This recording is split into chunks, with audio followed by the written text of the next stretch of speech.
Now to the ICE detainments Friday evening at a South Park restaurant, creating confusion and chaos. Local leaders and attorneys speaking up. A press conference is expected on Monday.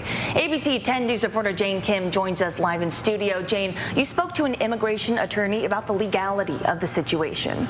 Ava, since the detainments, one immigration lawyer I spoke with says he's been getting at least 50 more calls a week for his services. He says that people he's talked to are afraid to go to work because they're afraid they could be detained any day.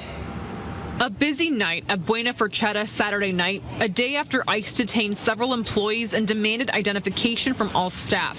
Friday's frantic scene adding to the growing anxiety surrounding deportation, leading more and more people to seek legal resources. Because of the ICE raids going around all over the U.S. and in El Cajon and San Diego, we're getting 50 more calls a week.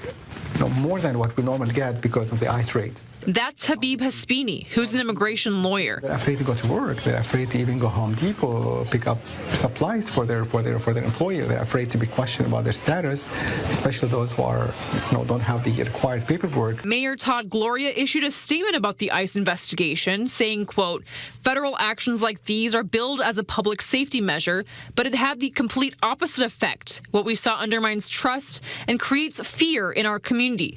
Mayor Paloma Aguirre also responded saying, quote, "This ICE immigration raid in South Park wasn't public safety. It was an over-the-top, militarized show of force that doesn't belong in a residential neighborhood."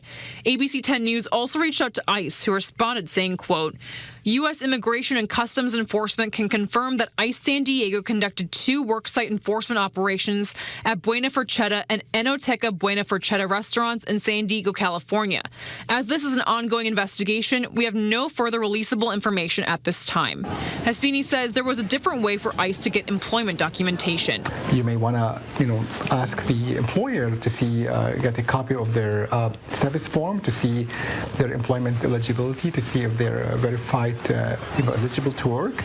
You can get a copy, and they should have a copy of their service forms to determine each one's status, as opposed to raiding the place like that in the middle of the time where people are having nice and evening, having dinner, to put this military-style scene in front of everyone. That's very chaotic, let alone very intimidating.